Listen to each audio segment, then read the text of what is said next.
Black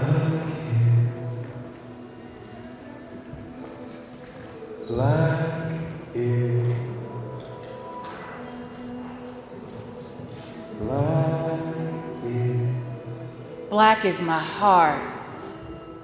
Black is my magic. Black is my hair. Black is cosmic, it's kinky, it's ether reaching, magic 9. Negro noses frozen, code switching, highway wide lips and boulevard hips. Freedom through the trees, causing a backlog, cotton picked, flashbacks, whips cracking. Freedom ain't coming, cause we black, y'all. Y'all, black is the blood that made Mississippi clay red. Black are the hands of the past that called us to ritual, to dance, to be free. Black are the gods that they tricked us into calling devils, but voodoo never colonized my people to the bottom of an ocean. Though surely Ezuli weeps and Ogun rages. Black is the vastness between the stars and the constellations of diaspora. Blackness is not a void. It is the life-giving sea which connects us. The dark waters that nourish the roots they tried to cut away, but we grow out our roots. We grow out of our roots. Black hands stringing banjos. Black hands sowing okra seeds. Black hands giving dap. Black hands raised in praise and power. Black hands clapping on the beat. Black hands braiding hair. Black hands holding our babies and our broken. Black are the hands of God. Black hands folding in prayer, folding into fists, folding salt into flour, folding time back on itself to find our future in our past. And here I am just trying to figure out the origami of it all. And in the Hunter Square, echoes of history's beat, whispers of fear in shadows, we meet. No return, a door confounded. Rising tide of strength, breaking and resounding. Darkness bold in struggles embraced. Beauty, faith, strength interlaced. True and resilient, me and you. A chorus of black stories anew. Beneath their feet takes unfold, splintered whispers, secrets told. Beautifully black, enduring the strife. Rooted, not crumbling, embracing life. Darkness bold in struggles embraced. Beauty faced and strength interlaced. Truth and resilient, me and in you. A chorus of black stories anew. There are instincts born into us, whether by genetic memory or magic, or the stories woven into our early lives. There are instincts that draw us together into circles we make as only we can, drumming in Congo Square, conjuring revolution on a Haitian midnight, kicking it with the crew, at the cookout, on the corner, at the church. Hallelujah. Before the funeral. Yeah. At the marches, ever onward to freedom, where those who fear blackness make us disperse, because when we gather, where we gather, we gather power. Black is the color that must be. There's evolution, box store free, a poetic journey unfolding, let it be. Roots delve deep, resist the confined, and in every breaking, a spirit stays enshrined. Darkness bold in struggles embraced, beauty, faith, strength interlaced, true and resilient in you and me. A chorus of blackness, our stories align. Black, black, black, black, black is. Black is. Black is. Black is my beauty. Black is my love. Black is who I am. Black is poetry. Black is. Black are the feet of the dancer that moves. Black is. Black is supreme. Black is the color. Black. Black is the color. Ebony. Black mahogany. is the color of my dark. truth. Unknown. Black is me. The color of my you. Life. Black giving. Is the color. Black is. Black is the color. Black is the color. Black is the color of my. Black is. Black is. Black is.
Black is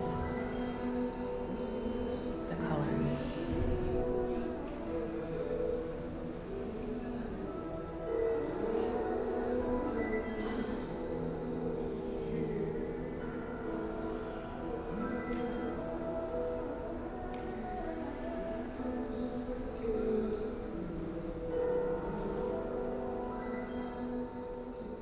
Thank you.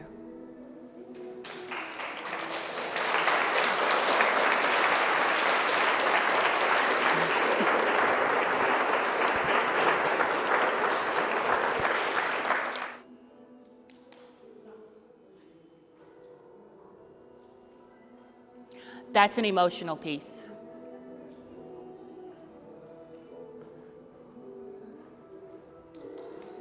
And you get to actually express emotion through art without judgment, without fear, and you can leave it where you need to leave it. Thank you guys for coming out to experience this with us. I want to bring Adira Kazi up to give us a little bit of info about this particular piece that inspired us, and then I want you to look at those pieces of paper that you have, and we're going to come back and begin a little bit of a discussion about it. The beauty of being in spaces with art where it's being expressed is that now we can talk and you can have a little bit of a convo about it. Also with the soundtrack of Nina behind us, that's kind of dope. Anyway, that's kind of dope. And first, let's hear it from Matty, y'all.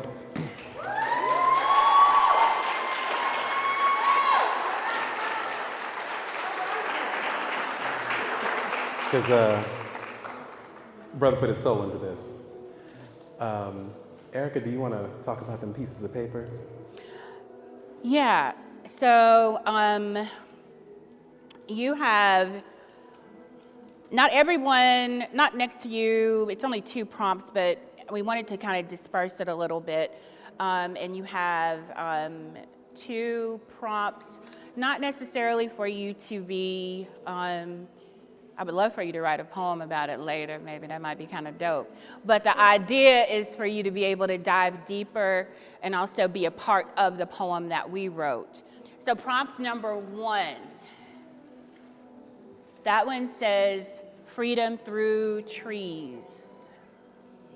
Who do you think wrote that? If you were listening, you might guess, but I wrote that one, freedom through trees, right? So that first piece, that first chanted part there, I was talking about slavery, enslaved, the mood in that moment, and freedom through trees could mean a couple of things. It could mean the escape through the trees around the plantation, or it could mean a weird and unfair, a strange freedom in hanging from trees. Both were heavy enough for me to need to add it in this piece because it's a part of that blackness. It is a part of it. I'm curious as to anyone who thought something differently. Freedom through the trees. Yes. I also thought about the shade that you receive from the trees. Ooh. A moment of break, Yes. rest, Respite. a place where families come together. Agreed. Respite, like respite. That's good. Okay, you want to talk about your piece? Who wants to, oh, did I turn it off?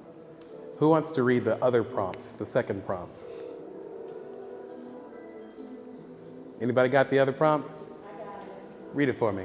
But we grow out our roots. We grow out our roots. So, much like the trees, That one loaded. multiple meanings. Roots, talking about hair, which my hair is covered right now because my roots are in fact growing out. So I love y'all, but I don't know y'all like that. But also the idea of, in the previous lines, is an exploration of how slavery and colonization have severed us from our past. That when you're black in America and you've been here for generations, there's fragments of your history that you get to have. You get cut off from your roots. But we grow our own. We explore those histories, we piece together those mythologies, and that's what we grow from. That's where we find strength, that's where we find community. It's where we try to regain our history. Did anybody else have a different interpretation of the, yes ma'am? Mine is through maternal lineage because all women carry their grandchildren and our grandmothers had us and all that stuff. I just went all the way to So you took it to the matrilineal line of mother to grandmother to great grandmother on back and back. I like that. Anyone else have a take on that? Don't be shy. Oh, yes. I think to be strong. You think it's about being strong?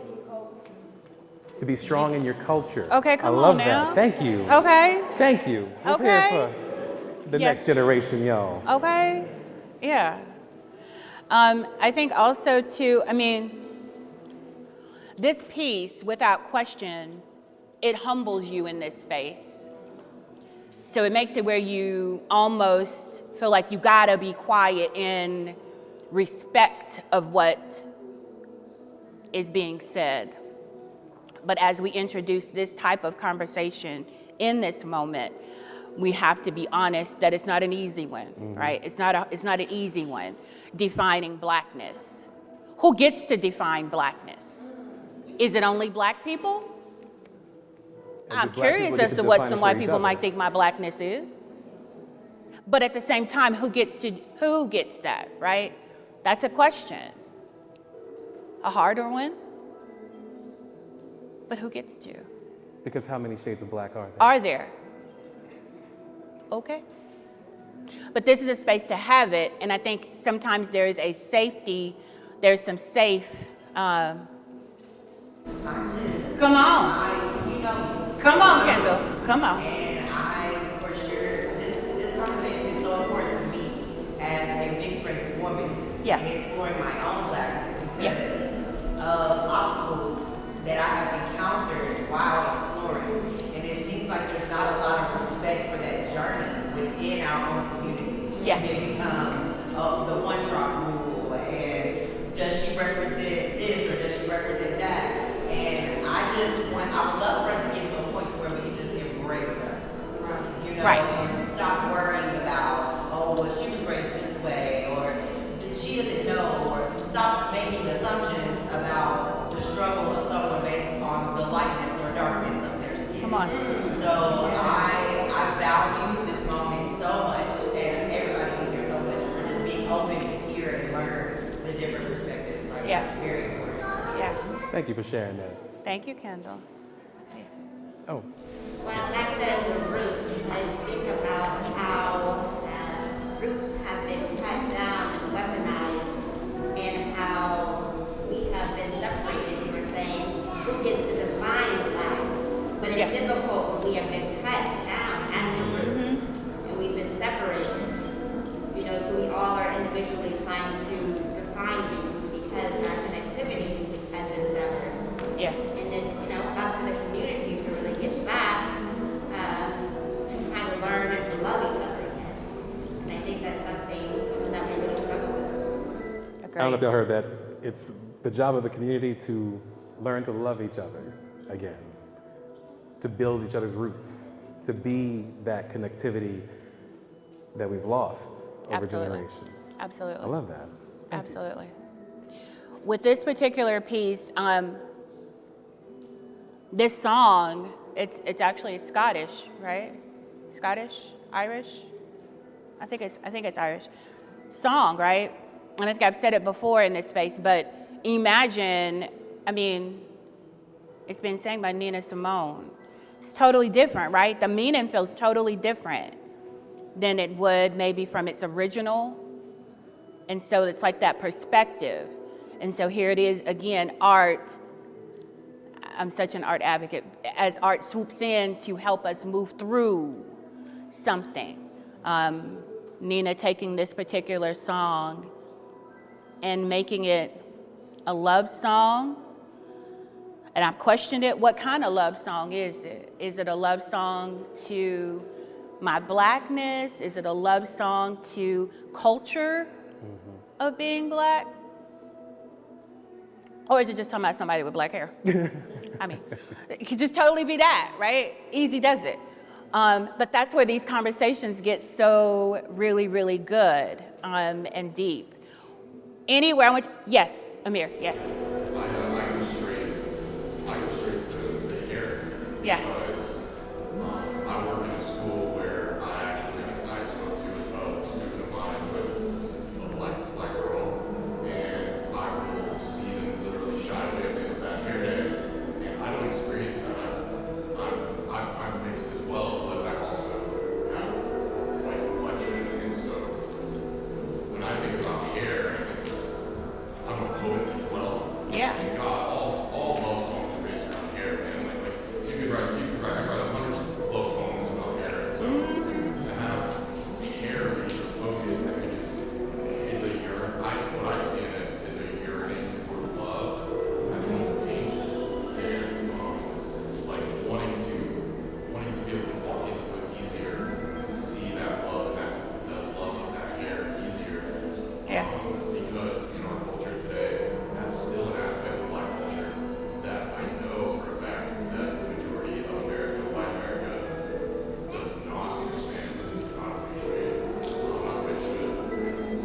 Solange said don't touch.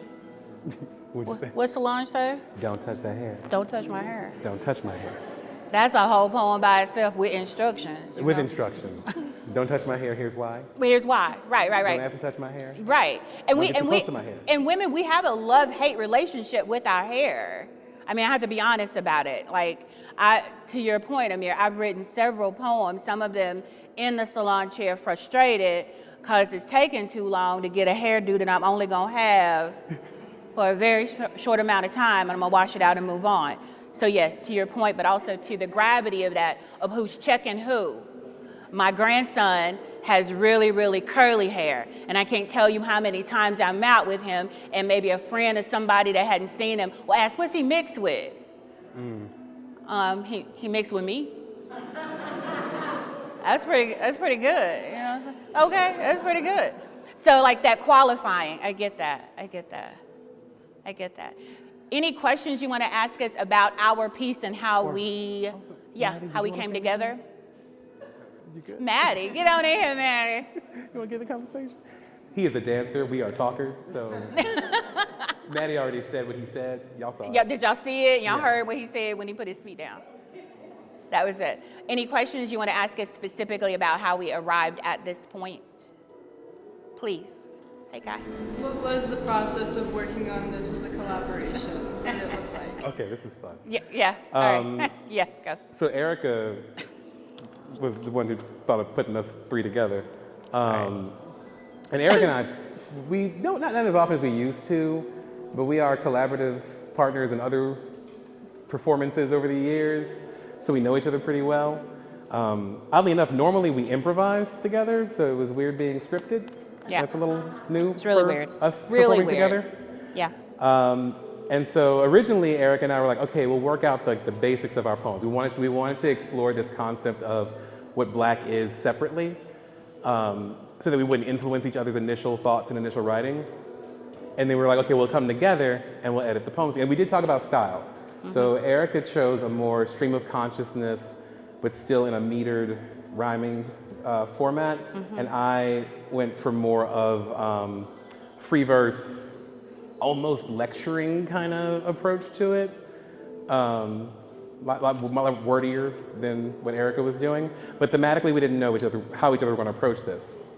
And so then we came together to do some editing and was like, okay, so this way we can add some stuff, make sure that we merge and we mesh a little better. And all we did was break up our poems into pieces and put them around each other because we incidentally wound up touching on some of the same imagery. Almost at the same timing. And like some of the same points in our poems.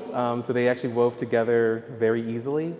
But then we also took very different paths to explore those things that we were thinking about. And then Matty, poor Matty, he had to listen to us and be like, okay, so here we're gonna do with the words, and we're gonna try to give you something to work with. Matty, do you wanna talk about your process in working with us? Yeah. Okay.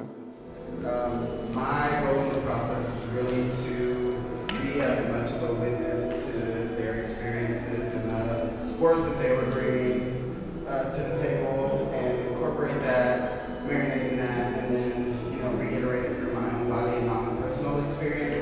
A lot of the experiences overlapped, but like they said, we all took different approaches, and so it was nice to sit with them and to receive some nuggets from them that then influenced the way that I articulated through my body. So that's what my process was. There's also something about when you're doing work like this where there's a collaborative back and forth, there's something about that process that is bigger than the product, I think, sometimes. I'm always a very big kicker about what did the process bring to your product, what happened, how did you arrive here? So for me, I wrote 8 pieces to arrive at one. That was part of the process. I ain't that dedicated. And I mean, and I'm walking around the house, I'm like, turn my recorder on and I'm like spitting bars as I'm walking around, and I'm being influenced by what's happening. I'm also getting a bit more emotional because I'm having to dive deeply into what does Black really mean to me. And I realized that some of the thoughts I had originally about Black meant to me wasn't really what I was thinking. It was what society had told me my Blackness meant. And they were wrong. It was wrong. It was wrong. So having to figure that part out, you know. I mean, even thought about blackness as a curvy black woman. I mean, that's what I'm defining. I'm defining those things as I'm going through this process. I'm from Louisiana. I'm Creole. Some of y'all know what that means. Some of y'all don't. That's fine. Short version is my ancestry, I can trace it back to Haiti. That's the short version. And so Haitian culture means a lot to me because that's where I come from. And it's been diluted over the generations. And actually right now I'm trying to learn Creole, like the actual language. So we'll see how that goes.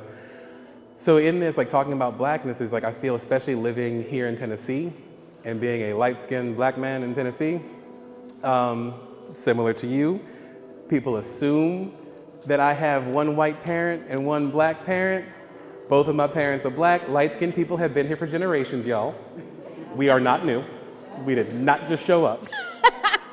But I get treated like that sometimes. And I think about like just that lack of knowledge, that lack of sharing of experiences, this expectation that all black people have the same lineage, that we all have the same, I mean, there are cultural touchstones that, you know, resonate across the board, but we each come from different places. Our people come from different places. Like we've been, you know, trafficked and then we explored and we've traveled and migrated.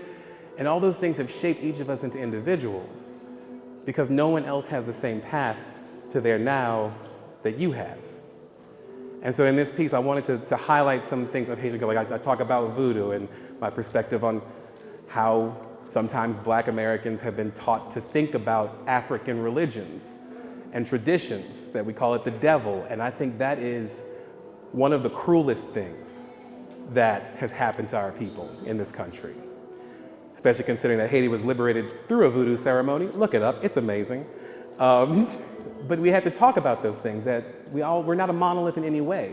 We have different faiths, we have different histories, but what binds us is our blackness, this amorphous, ever-changing thing that we feel, but we can't necessarily articulate it, you know? Like, I feel like black folks, we know. Like, for example, we were at the BET Awards, and there was something about being in that space and seeing us celebrate the entrepreneurship and the artistry in our community. And there's nothing like a black space. There just isn't, and I can't explain it. I can't define what that feeling is. And this piece was my chance to kind of really dig into that, what that means for me. Yeah. And I don't do that very often. Yeah. I should, though. Any other questions about our weird process, maybe? Again, the whole purpose of Vision and Verse was, and I always tell the history of it, I created it with Adira in 2015, I think, something like that. And it was all sparked by how I felt when I saw an art piece here. And I think to this day, we've probably reached over 70 artists that have been able to take part in Vision and Verse in some shape, form, or fashion, bringing a different eye to an art piece that's here, creating and having more conversations. The harder, I think, the better. And it is, I think we fulfilled it tonight. I hope that at least one person chooses to walk away from this space with the understanding that it's a bigger conversation that still needs to be had. That you take those prompts with you and not let them just prompt you to another piece of page, but maybe it prompts you to the next conversation that you have, or it prompts your different thinking of what you thought another cultural group represents. Thank you, Marcus, my comrade in words. Beloved, the feet, come on, come on, come on, come on. Yeah. And thank you, Erika. Let's hear it for Erika, too.